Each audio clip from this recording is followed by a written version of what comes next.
This week, contact tracing, homeschooling, finding love in quarantine, and, would you believe, remote weddings.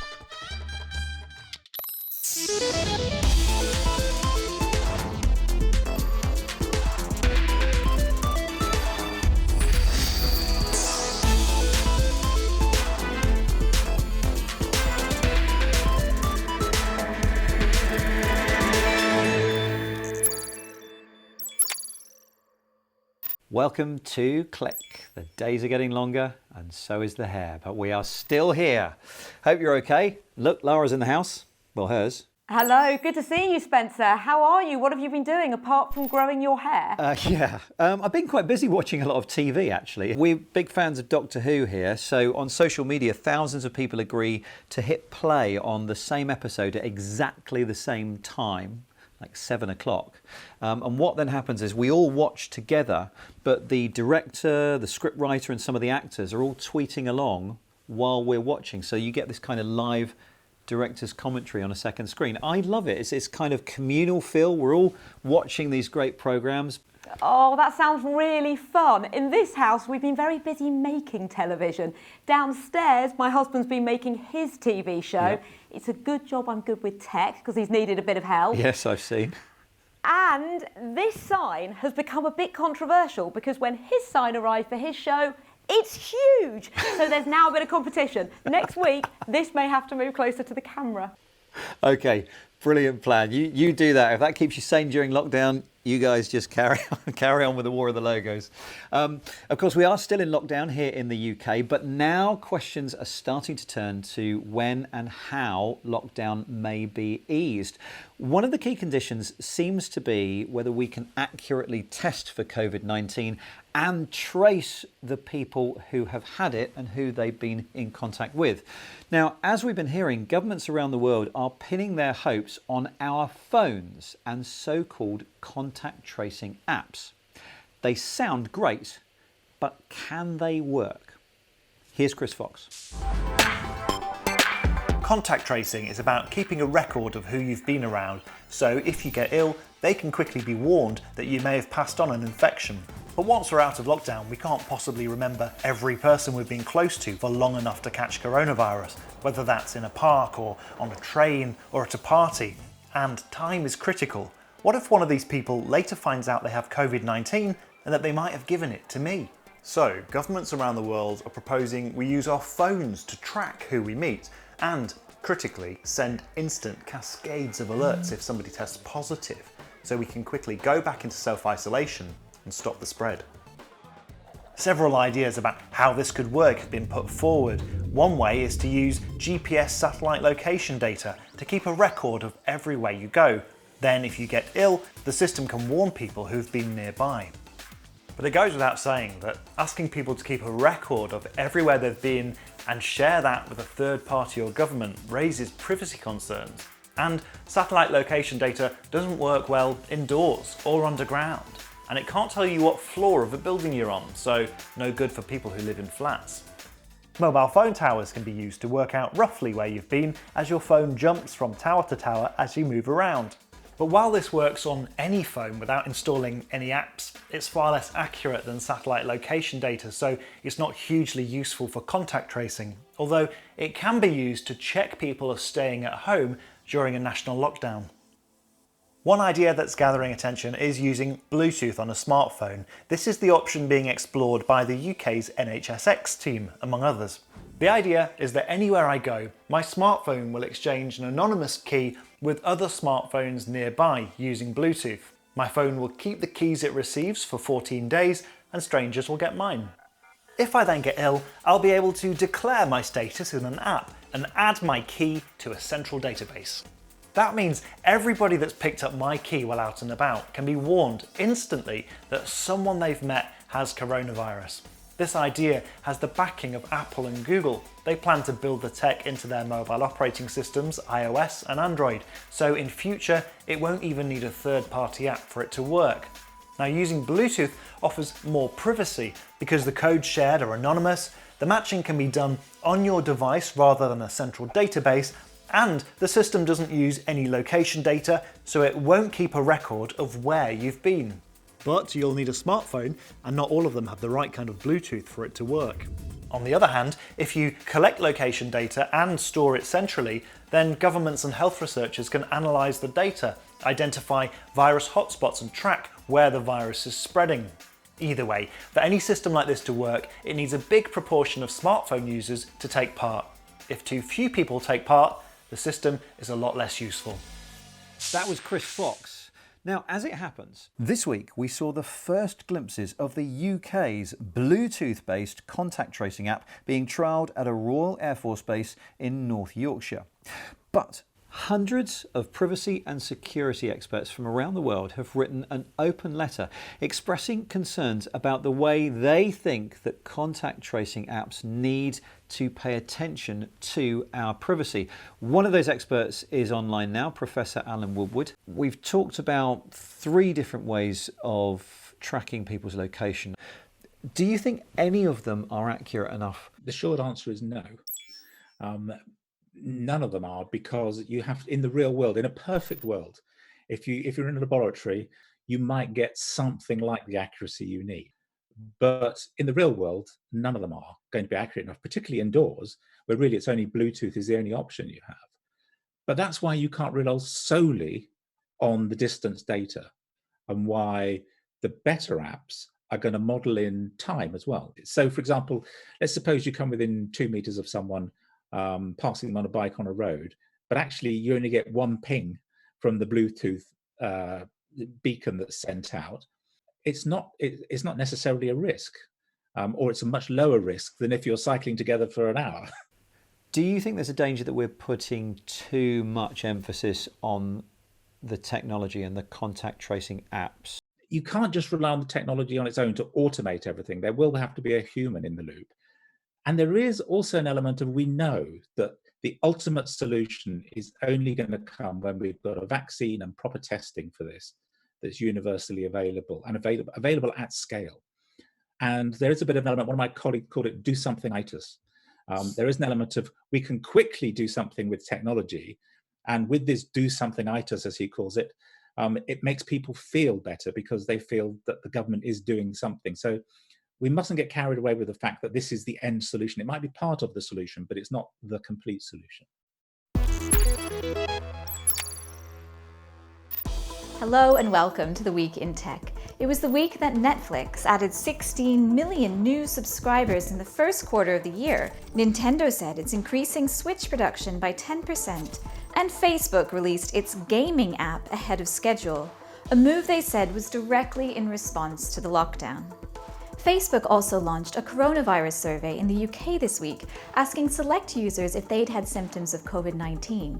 It's part of a joint effort with Carnegie Mellon University to help track the illness. The UK survey joins an online heat map to track where people in America are feeling ill county by county. People can report any COVID-19 or flu-like symptoms they've had in the last 24 hours. A device made from a Raspberry Pi mini computer is being tested to remotely monitor vital signs in coronavirus patients. Engineers at the University of Toronto designed the device, which attaches to a fingertip probe. It feeds patient data back to nurses via Wi-Fi. Liftoff. 60 more satellites were launched into orbit by Elon Musk's SpaceX Starlink mission, joining 360 that are already up. SpaceX says it will eventually have 12,000 satellites in space, with the aim of providing global internet coverage. And finally, it was the 50th anniversary of Earth Day this week, with celebrations taking place mainly online. The European Space Agency beamed a powerful message of human unity from Stephen Hawking out across the planet. When we see the Earth from space, we see ourselves as a whole.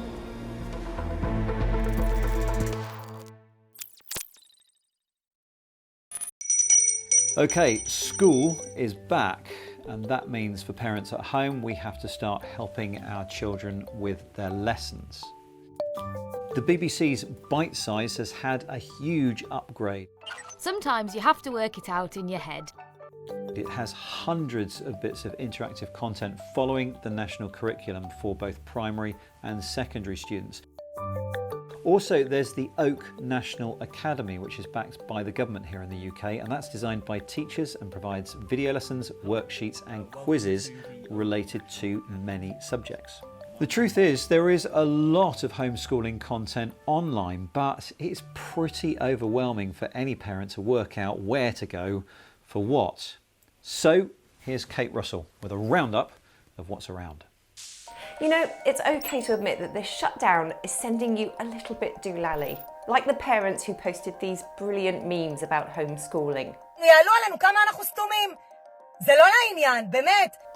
And with schools going back, but the kids remaining at home, here's my tech survival kit. Many of the resource hubs that teachers already use have put up special sections to guide parents through this stressful period. Twinkle has daily activities for primary age. A search for live lessons brings up tons of pre-made classes with qualified teachers. And if your kids' teachers are emailing worksheets in a confusing array of file formats, Zamzar can quickly convert stuff so you can open them with ease. You are not going to become a first-class teacher overnight, so try not to be too hard on yourself. And don't give out too many detentions. It'll punish you more than it will them. Parent Kind is full of straightforward advice for the shutdown, including what to expect from your kids' school and some tips to create a good learning environment for all ages. Lessons aside, keeping the kids focused with all the distractions of home is going to be tough. So don't be afraid to use the bells and whistles of educational apps to help keep their attention. Sign up to Easy Peasy for a guide to playful learning, including daily game ideas and tips. You can also track progress to help see the difference you're making. Phonics Play teaches reading skills using phonics. The parent section can help with understanding the teaching process. This is usually a paid site, but the makers are offering everything free during the shutdown. Carol Vorderman became famous doing quickfire maths on a TV show, and her video classes for kids are now also being enjoyed free of charge for the duration of the shutdown. Good science begins with thinking like a scientist, and that's the focus of this site, full of lessons and activities. When you're feeling like it's about to spin out of control, set the kids a brain pop quiz. With fun, colourful videos, they'll forget their learning. If you want to dig deeper, there are challenges, worksheets and vocabulary tests you can set. And I wouldn't be doing my job as a tech evangelist if I didn't suggest that now is a really good time to learn coding. It's something you can do together and teaches logic and problem-solving skills too. Raspberry Pi Projects and Code Academy are two old favourites that have fun interactive lessons for all stages of learning. For primary age, Bbot is a fun app that teaches the principles of coding and develops computational thinking in a playful way. And if all else fails, restore peace and tranquility with some mindful meditation, Cookie Monster style. Head over to the Sesame Street channel on YouTube Kids, where they'll be publishing 2 new monster meditation cartoons each week to help younger kids deal with the stress of having you teaching them at home. Me smell with me little nose. Cookies! Oh boy, oh boy, oh boy. That was Kate, and I have to say to all of the parents who are trying to juggle a job and be teacher now, hats off to you. It's a really tough job, and I'm sure you're doing an absolutely brilliant job. That includes Lara. I mean, you're doing this job and trying to be teacher at the same time. It's got to be hard. Well, the homeschooling is actually going quite well, but like a lot of parents, I expect, I keep asking myself, is my daughter having too much screen time? Because under normal circumstances, we would never let our children look at a screen for this long every day. Yes, true. Interactions with friends, school classes, and of course the context of it does make a difference. But my 7-year-old asked me, Mummy, am I having too much screen time? So Wow, noticed. she's asking now, although I expect that actually means, Mummy, I think I've had enough schooling on the screen for today. Okay, That's just maybe. my I hadn't guess. actually thought of that. Let's move on. Let's talk dating. Okay.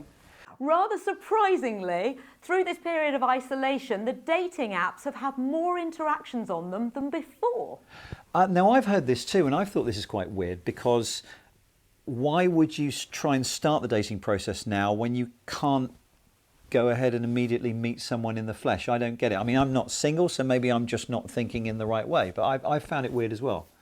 That was my first thought, but I suppose on the other hand, if you're looking for love, you might as well get on the case. In every way, this is the story of just another Indian wedding. There's a bride and a groom.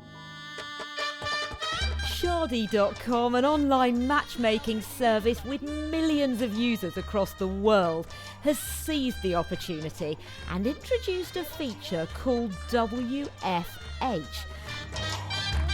No, it's not work from home, it's wedding from home.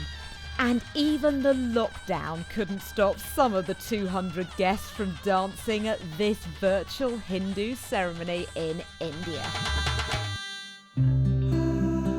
And across the globe in California, one determined couple used Zoom to host their virtual ceremony. But there were always going to be some technical issues. By the powers invested in me by the internet, I now pronounce you partners in life. We'd opened the Zoom call early to kind of test things, make sure if people wanted to come in early and hang out, they could. And because of that, we hit the 40-minute marker before we were even ready. I'm speaking my vows to Christy, and I'm watching her tear up, and then I'm tearing up, and then I look, and in the video call, in these little boxes on the screen, people are tearing up. But I'm doing it to it's a screen. And it's this is our modern world now. But it was still very intimate. Yeah, that's true. But how about the big players? The dating app industry is worth billions, but is built on facilitating face-to-face meetups. So many would expect that the lockdown would mean a drop in usage. However, industry leader Tinder told us that on the 29th of March, there were 3 billion swipes globally, which is more than on any other day in the history of the app. And rival Bumble told us that they've seen a significant increase in messaging and video calls since late March. We caught up with Justin McLeod, the CEO of Hinge, another major dating app, to get an insight into the changing habits of users. So we are seeing about a 30% spike in messages. So people are matching more, they're having a lot more conversations, and they're turning those conversations into video chats and phone calls. And even more interestingly, we're seeing about 90% of our users who go on a video call say they really enjoyed the experience and plan on doing it again. So it's definitely not as awkward as I think people fear that it's going to be.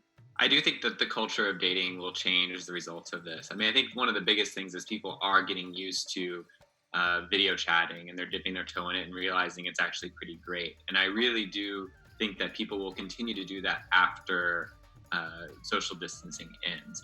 I definitely think it's something that people will continue to do.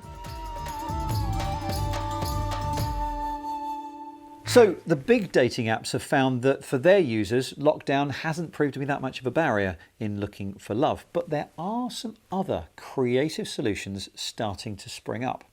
And Omar Mehtab has been putting one of them to the test. With dating apps exploding in popularity over the past years, a generation learned a new way of finding love. But with social isolation now in place, the dating game is being reinvented once again. Also innovating are 2 roommates from New York. They are Rance Nix and T Lamb. They've come up with Love is Quarantine, a dating format that's broadcast as a sort of live reality show on Instagram. After giving a few details on their Google Sheets, 6 people are then manually sorted by Nix and Lamb into pandemic pods and paired up to go on phone dates with each other. So I'm actually going to give this a go myself. And even though it's a phone date, I do have to look my best, so I'm going to get ready. As the evening goes on, I'll have to send a video to Love is Quarantine after each date, talking about how it went, so that the audience on Instagram watching this reality show unfold can keep up with the action. And for the purposes of this online show, I have to provide a short intro video. Hey there, my name is Omar Mehtab, I'm 29. During the round robin dates, those involved don't know what each other looks like. In all the videos that are uploaded, fingers obscure faces. Only if a couple hits it off are they finally revealed. The creators wanted to get right away from the normal obsession with image that you find on most dating sites to get to what they say is important. Because anything is possible! For me personally, I happen to have achondroplasia, which is the most common form of dwarfism. Now, a lot of girls, not all girls, but a lot of girls are looking for that 6'4", attractive, he's got the beard, he's got the good hair, the muscles, and all the things. So for me to go on a date or a dating app like Hinge or Tinder, the numbers just aren't great because I don't get that opportunity. People go, oh, nah, swipe left. But for something like Love is Blind and Love is Quarantine, like I said, we're allowing people the opportunity to get to know people, and who knows? Right, it's 2 a.m. here, making it evening time in the US. And before the first date has even begun, excitement is building up in the comment. So, must admit, bit nervous. Let's see how this goes. Hey Olivia, how are you? And as I'm talking away, I realise that there is little to worry about. Largely in part because I'm not focusing on anything except the conversation. Okay, I've just had my first date and, it kind of feels like the 90s where if you had a pen pal via letter or via email, you wouldn't see them until you actually met them in real life. But it's refreshed for a social media generation. I mean, right now I'm about to send a video talking about the date and how it went for everyone to see. We're excited, so keep us posted. Let's go! We believe in love! But after this lockdown is over, will there still be a place for Love is Quarantine? For others that do consistently use dating apps, I feel like something similar to Love is Quarantine actually is a better option. It's just a lot more of an intentional, I feel like, sort of approach. It's hard because I know that when I am using an app and I have all this information about somebody, what they like, I know that I can be more particular about it. I was way more nervous on Love is Quarantine than I was in person because I get scared of what I'm going to say, but I feel like people can get beyond that when we're in person and there's connection. It's more back and forth. For better or worse, when dating apps came in, they changed our culture. In this time of isolation, we're still relying on technology, but relearning how to connect with people. So maybe the art of conversation isn't dead after all. Oh, what a lovely, lovely piece of TV that was. That was Omar. He's online now. And before we go any further, mate, can we just have a look at Omar again? Hey Olivia, how are you? When he's dressed up all posh. Right there. Can I just say, posh clothes from the waist up, but you're still wearing your shorts. What's going on? I decided to go smart casual. So smart on top and casual on bottom, as per usual. Brilliant. That's brilliant. This did seem to be as much reality TV as it was a dating app. Did you feel like you were actually on real dates? I really did, more so than I would if I met someone on a dating app, because usually it's full of pictures and you're swiping depending upon how someone looks like. But with this, you're forced into a conversation for about 30 minutes to an hour to really get to know the person. So as you usually would on a date. Of course, many people are, in all honesty, still quite bothered about looks, though, aren't they? They are, and so that's why this is stripping all that back and just, focusing it all on personality. So the person that you could be dating in the future, you're really getting to know them and whether or not there's someone that is, compatible with you. Oh, well, listen, Omar, thanks so much for doing it. What a great sport. And ladies, you'd date this man, wouldn't you? You'd absolutely date this man. I'm nodding. I'm not single, but yes, Omar is lovely. That's it, I'm afraid, for this week. Thank you so much for watching and sticking with us once again. As ever, you can keep track of what the team are up to, albeit from home, throughout the week on YouTube, Instagram, Facebook and Twitter at BBC Click. Thanks for watching and we'll see you soon. Bye-bye.